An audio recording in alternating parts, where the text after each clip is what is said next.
नमस्कार, मैं रवीश कुमार। उमर खालिद और शर्जील इमाम को जमानत नहीं मिली। गुलफिशा फातिमा, मीरान हैदर, शिफाउर रहमान, सलीम खान और शादाब अहमद को जमानत दे दी गई है। सुप्रीम कोर्ट में जस्टिस अरविंद कुमार और जस्टिस NV अंजारिया की बेंच ने कहा कि 1 साल बाद उमर खालिद और शर्जील इमाम जमानत के लिए अपील कर सकते हैं या इससे पहले संरक्षित गवाहों से पूछताछ की प्रक्रिया पूरी हो जाती है, तब वैसी स्थिति में पहले भी अपील कर सकते हैं। एक तरह से बेल की याचिका पर 1 साल के लिए रोक लग गई है। संरक्षित गवाह वो गवाह होते हैं जिनसे सामने वाला पक्ष सवाल जवाब नहीं कर सकता। इन गवाहों के बयानों के आधार पर सरकार द्वारा दलील दी गई कि षड्यंत्र रचने के लिए आरोपी मीटिंग किया करते थे। कोर्ट ने कहा कि 1 साल के भीतर इन गवाहों की पूछताछ का काम पूरा हो जाना चाहिए।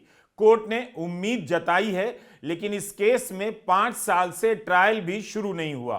तो क्या पूछताछ 1 साल से पहले पूरी हो जाएगी? फिलहाल तो यही लगता है कि उमर खालिद और शर्जील इमाम को बेल तो नहीं ही मिली, अगले 1 साल तक मिलने की उम्मीद भी समाप्त हो गई।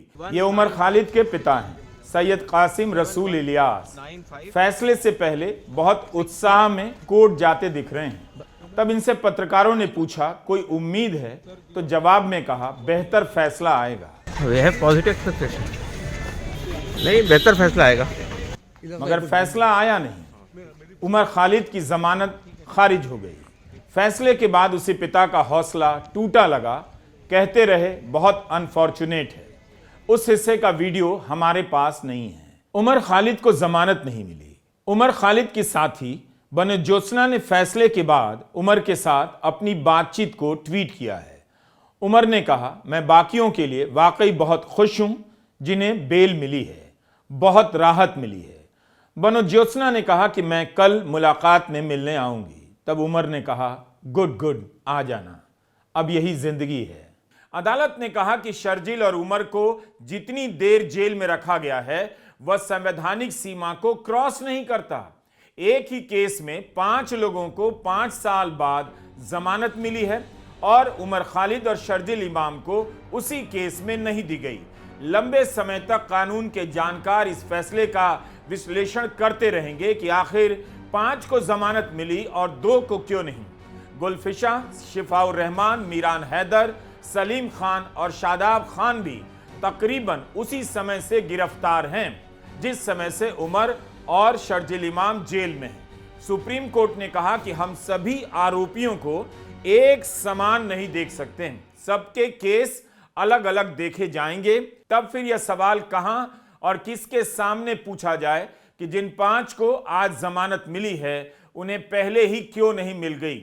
कोर्ट ने अपने फैसले में कहा है कि अभियोजन पक्ष के पास जो प्रथम दृष्टया साक्ष्य हैं उसके आधार पर प्रदर्शनों को स्थानीय स्तर से आगे ले जाने में योजना बनाने, लोगों को गोलबंद करने और रणनीतिक रूप से दिशा देने में दोनों की केंद्रीय और ठोस भूमिका स्पष्ट होती है। कोर्ट ने पाया कि सभी आरोपी एक ही पायदान पर खड़े नहीं हैं क्योंकि सबकी भूमिका अलग अलग है।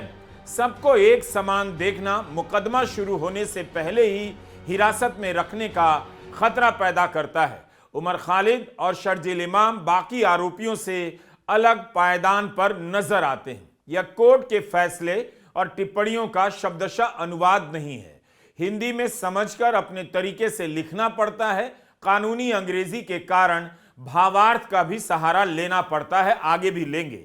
कोर्ट ने कहा कि कुछ आरोपियों की केंद्रीय भूमिका को अनदेखा करना और कुछ आरोपियों का सहायक के रूप में रोल अदा करने की बात को अनदेखा करने से नतीजे मनमाने हो सकते हैं। दिल्ली दंगों के मामले में इसी तरह के आरोपों में 2020 में सफूरा जरगर को बेल दी गई। 2021 में नताशा नरवाल और दिवांगना कालिता को जमानत मिली, लेकिन गुलफिशा और अन्य को जमानत के लिए 5 साल से अधिक समय तक इंतजार करना पड़ा। अब दिल्ली पुलिस कहती है नताशा और दिवांगना के मामले में दिल्ली हाईकोर्ट ने बेल देते हुए UAPA की गलत व्याख्या कर दी। कमाल है, इतने साल बाद कहा जा रहा है कि अदालत की व्याख्या गलत थी। इसी मामले में उमर खालिद और शर्जील इमाम को जेल में कम से कम 1 साल और रहना पड़ेगा। जब इस मामले के बाकी सारे आरोपियों को बेल मिली, फिर इस केस में ऐसा क्या है? सरकार के पास उमर और शर्जिल को लेकर क्या अलग सबूत हैं और बाकियों के सबूतों में किस तरह के अंतर हैं, इस पर क्या ही सवाल किया जाए। अगर आपका हौसला टूटता है तो आप प्लीज राम रहीम का दीदार करें। आपको अच्छा लगेगा किसी को 5 साल जमानत नहीं मिलती और किसी को हत्या और बलात्कार के मामले में सजा मिलने पर भी 40 दिनों की पैरोल मिल जाती है। आज के फैसले को लेकर अदालत के गलियारे में वकीलों के बीच बहस तो निश्चित होगी। उम्मीद है वे सभी अपनी अपनी राय खुलकर जनता के बीच भी रखेंगे। कोर्ट ने उमर खालिद और शर्जिल इमाम को एक तरफ कर दिया, लेकिन क्या दोनों की भूमिका एक जैसी है, केंद्रीय ही है? उमर खालिद और शर्जिल के भाषणों की बात करना भी अब बेमानी सा लग रहा है। अगर इतने सबूत हैं तो फिर कोर्ट को ट्रायल शुरू करने का ही आदेश देना चाहिए था, जो 5 साल से शुरू नहीं हुआ। इस फैसले की समीक्षा होगी, आलोचना भी होगी, लेकिन फैसला फैसला है। उमर खालिद और शर्जिल इमाम को जमानत नहीं मिली है। इसका मतलब नहीं कि गुलफिशा फातिमा, मीरान हैदर, शिफाउर रहमान, सलीम खान और शादाब अहमद को जमानत मिली है, वो किसी मायने में कम महत्वपूर्ण है। इन सभी को जमानत मिली है, लेकिन 12 कठोर शर्तों का पालन करना होगा, वरना जमानत रद्द कर दी जाएगी। इनके मामले में जेल में रखने की संवैधानिक सीमा क्रॉस हो गई थी या नहीं, यह साफ नहीं। शिफाउर रहमान का परिवार भी यातनाओं से गुजरा है। इन सभी की कहानी उस तरह से सामने कम आई जिस तरह से उमर खालिद की आती रही। कुछ का कहना है उमर खालिद के मामले में न्यूयॉर्क के मेयर ममदानी और अमेरिका के सेनेटर का पत्र लिखना भी असर कर गया, उल्टा असर कर गया। लेकिन सुप्रीम कोर्ट कई बार कह चुका है, सोशल मीडिया में क्या चल रहा है उसका असर उसके फैसलों पर नहीं पड़ता, ना ही उसे देखकर फैसला दिया जाता है। गुलफिशा, मीरान और शिफाउर रहमान को लेकर बहुत कम कैंपेन हुए, लेकिन इनकी चुप्पी के बाद भी 5 साल तक जमानत का इंतजार करना पड़ा। इनके परिवारों को राहत नहीं मिली, अब जाकर मिली है। जिस तकलीफ से ये सभी लोग गुजरे हैं उसमें और उमर खालिद और शर्जिल के परिवारों की तकलीफों में कोई अंतर नहीं, ना अंतर किया जा सकता है। जामिया से मैकेनिकल इंजीनियर और एमबीए की पढ़ाई करने वाले मीरान हैदर को तब अरेस्ट किया गया जब देश भर में लॉकडाउन लगा था और मीरान हैदर राहत कार्यों में जुटे थे। मीरान बिहार के सिवान जिले के रहने वाले हैं। We are also very happy about the observations that the Supreme Court has made, which says that the Supreme Court will always be mindful of the constitutional protections to the accused and not simply go by what the police or the prosecution have said. They have also imposed 12 conditions on the accused, which are yet to be made available to us. Sir, please. And we will, of course, abide by those conditions. Umar Khalid और शर्जिल इमाम 1 साल तक appeal नहीं कर सकते। इसका मतलब यह भी हुआ कि अब उमर खालिद की जमानत, सुनवाई और पब्लिक में चलने वाले अभियानों, अपील को लेकर खबरों का मतलब नहीं रह जाएगा। लगता है जमानत याचिका ही खारिज नहीं हुई, उसके लिए अपील करने वालों को भी चुप रहने की सजा दी गई है। अब यहां एक मामला और समझने की जरूरत है। यूएपीए की धारा 43D(5) के तहत अगर कोर्ट को लगता है किसी के खिलाफ प्रथम दृष्टया मामला बनता है तो उसे बेल नहीं दी जाएगी। इस धारा का हवाला देते हुए सुप्रीम कोर्ट ने कहा, उमर खालिद और शर्जिल इमाम को लगातार जेल में रखना अभी असंवैधानिक नहीं हुआ, यानी इसकी सीमा पार नहीं हुई है कि उन पर लगे कानूनी प्रतिबंध हटा दिए जाएं। कोर्ट अगर यह देखना चाहे कि क्या प्रथम दृष्टया कोई मामला बनता है तो यूएपीए का सेक्शन 43D(5) कोर्ट पर पूर्ण रोक नहीं लगाता। ऐसे में अदालत अलग अलग व्यक्ति के केस को अलग अलग देखती है। आदेश में कहा गया है कि ट्रायल में देरी को ट्रम्प कार्ड के रूप में नहीं देखा जा सकता। ट्रायल नहीं होना अपने आप में कानून के प्रावधानों को विस्थापित नहीं कर सकता है। 5 साल तक जेल में रहने के बाद भी अगर कोर्ट को लगता है कि संवैधानिक रूप से जेल में रखने की जो सीमा है उसका अतिक्रमण नहीं हुआ है, तो संविधान के आर्टिकल 21 का उल्लंघन कब माना जाएगा? यह सवाल उठ रहा है। क्या अभी तक जीवन और व्यक्तिगत स्वतंत्रता का उल्लंघन नहीं हुआ है? क्या यह माना जाए कि उमर खालिद और शर्जील इमाम के केस में जमानत मिलने की उम्मीद लगभग खत्म सी हो गई है? अगर 5 साल तक जेल में रहना संविधान की लिमिट को पार नहीं करता, तो क्या किसी जांच एजेंसी के लिए, अदालतों के लिए किसी केस के ट्रायल को 5 साल तक शुरू नहीं कर पाना संविधान की किसी सीमा का अतिक्रमण नहीं करता है? इसी केस के ट्रायल को अगर और 5 साल के लिए लटका दिया जाए तो यह लिमिट कैसे तय की जाएगी? क्या 7 साल को लिमिट माना जाएगा? 6 साल को लिमिट मानेंगे? आखिर इस देश में किसी को जेल में कितने साल बिताने होंगे ताकि वो संवैधानिक रूप से अति मानी जाए, हद पार कर जाए, इस रूप में देखा जाए? 10 साल तक जीएन साईं बाबा जेल में रहे, तब जाकर उन्हें आरोपों से मुक्त किया गया। एक ही हाई कोर्ट की 2 अलग अलग बेंच से बरी होना पड़ा, तब जेल से बाहर आए। मुंबई हाई कोर्ट की एक बेंच ने बरी किया तो सुप्रीम कोर्ट ने फैसले पर रोक लगा दी, और मुंबई हाई कोर्ट की एक दूसरी बेंच से इसी मामले में सुनवाई के लिए कहा। इस पूरी प्रक्रिया में करीब 1.5 साल और गुजर गए, और दूसरी बेंच ने भी साईं बाबा को जमानत दे दी। जेल से बाहर आने के बाद साईं बाबा ज्यादा दिन तक जीवित नहीं रहे, उनकी हालत बहुत खराब हो चुकी थी। संवैधानिक रूप से किसी को जेल में रखने की सीमा क्या होनी चाहिए, कोर्ट के जवाब के बाद भी इस पर लंबी बहस चलेगी।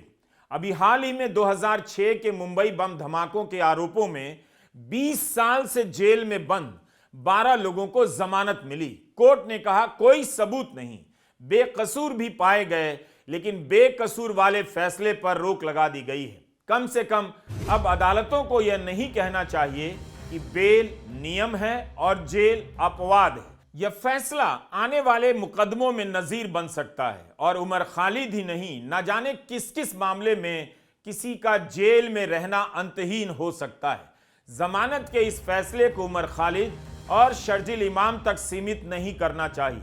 सुप्रीम कोर्ट ने कहा कि बेल की स्टेज पर ट्रायल शुरू होने से पहले डिफेंस यानी आरोपियों के वकीलों के बयानों पर बहस नहीं होती है।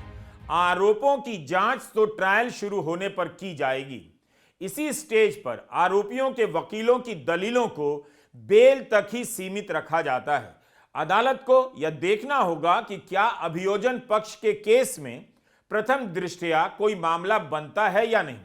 अब अगर इसी बात को देखें तो फिर से उसी सवाल पर आ जाते हैं कि 5 साल से इस मामले में ट्रायल तक शुरू नहीं हुआ। फैसले में लिखा गया है कि यूएपीए के सेक्शन 15 के अनुसार आतंकी गतिविधि में सिर्फ परोक्ष रूप से हिंसक गतिविधि ही शामिल नहीं है। तबाही और मौत के अलावा इसकी परिभाषा में ऐसे कृत्य भी गिने जाते हैं जो सेवाओं को बाधित करते हैं और अर्थव्यवस्था के लिए खतरा पैदा करते हैं। क्या यह समझा जाए कि कल पुलिस आदेश के इस हिस्से को लेकर कोर्ट पहुंच जाएगी कि धरना प्रदर्शन की योजना का मकसद अर्थव्यवस्था के लिए खतरा पैदा करना था। इन पंक्तियों के दूरगामी असर क्या होंगे, इसलिए कह रहा हूं, यह फैसला कानून के विद्वानों, वकीलों, न्यायाधीशों को लंबे समय तक परेशान करेगा। इस सेक्शन में मौत की सजा का प्रावधान है। इसी वजह से शर्जील के वकील ने अपनी दलील में सवाल किया, क्या शर्जील के भाषण को आप आतंकी गतिविधि की श्रेणी में रखेंगे या गैर कानूनी की श्रेणी में? क्या भाषण की जांच मौत की सजा के प्रावधान में की जानी चाहिए? 13 सितंबर 2020 को उमर खालिद को गिरफ्तार किया गया। जमानत की उम्मीद पहली बार नहीं टूटी है, इस बार लग रहा है खत्म सी हो गई है। वैसे कोर्ट ने यह उदारता दिखाई कि वह 1 साल बाद अपील कर सकता है। इस उदारता का स्वागत निश्चित रूप से किया जाना चाहिए। इस मामले में 10 दिसंबर को सुप्रीम कोर्ट ने सुनवाई के बाद फैसला सुरक्षित कर लिया। 5 जनवरी को फैसला आया है। इससे पहले सुप्रीम कोर्ट में अप्रैल 2023 से लेकर फरवरी 2024 तक 14 बार उमर की सुनवाई अलग अलग कारणों से टलती गई। इस कारण फरवरी 2024 में उमर खालिद ने अपनी याचिका वापस ले ली, ट्रायल कोर्ट लौट आए। इसके बाद उन्होंने दिल्ली हाई कोर्ट में बेल की याचिका फाइल की। दिल्ली हाई कोर्ट द्वारा बेल रिजेक्ट हो जाने के फैसले को चुनौती देते हुए सुप्रीम कोर्ट का रुख किया गया। यह खुशी की बात है कि बाबा राम रहीम को फिर से 40 दिनों के लिए पैरोल मिला है। इन बातों पर आज के भारत को उदास नहीं होना चाहिए, गर्व करना चाहिए। उसे बाबा राम रहीम के पैरोल मिलने पर सड़कों पर भंडारा लगाना चाहिए। हताशा और निराशा को झेलने से अच्छा है आप लोग बाबा राम रहीम के पैरोल मिलने का स्वागत करें। 2017 से कई बार, कोई 14 बार गिन रहा है, कोई 15 बार गिन रहा है, उन्हें पैरोल मिल चुका है। जितने दिन जेल में रहे उससे कम बाहर नहीं रहे। कुलदीप सेंगर को भी लगता होगा उसके मामले में रोक क्यों लगा दी गई। हाईकोर्ट के 2 जजों की बेंच ने मुक्ति दे ही दी थी, उनके फैसले को क्यों गलत माना गया। भारत में अगर कोई उम्मीद का प्रतीक है तो इस वक्त बाबा राम रहीम है। कम से कम राम रहीम को पैरोल देने के मामले में कोई संवैधानिक लिमिट क्रॉस नहीं होती है।